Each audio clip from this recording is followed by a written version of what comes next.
Proverbs chapter 31, verses 1 to 31.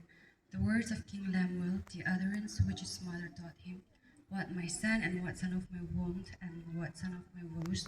Do not give your strength to woman, nor your ways to that which destroys king. It is not for king, O Lemuel.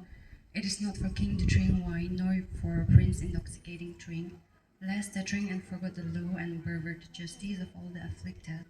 Give strong drink to him who is perishing, and wine to those who are bitter of heart. Let him drink and forget his poverty, and remember his misery no more. Open your mouth for the speechless in the cause of all who are appointed to die. Open your mouth, judge righteously, and plead the cause of poor and needy.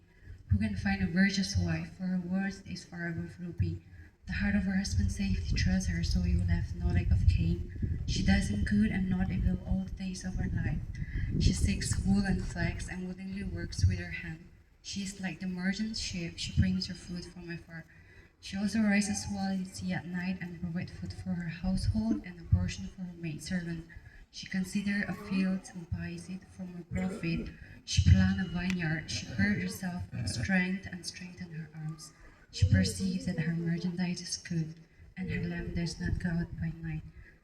She stretches out her hand to the distaff, and her hand holds the spindle. She extends her hand to the poor, yes, she reaches out her hand to the needy. She is not afraid of snow for her household, for all her household is clothed with scarlet. She makes tapestry for herself, and her clothing is fine linen and purple. Her husband is known in the gate when he sits among the elders of the land. She makes linen garments and supplies shelters for the merchants. She opened her mouth with wisdom, and on her tongue is the law of kindness. She watches over the ways of her household and does not eat the bread of idleness. Her children rise up and call her blessed. Her husband also, and he praise her. Many daughters have done well, but you exile them all. Charm is deceitful and beauty is passing, but a woman who fears the Lord, she shall be praised. Give her of the fruits of her hand, and let her own work praise her. Indicate Proverbs 31, verses 1 to 31. Amen.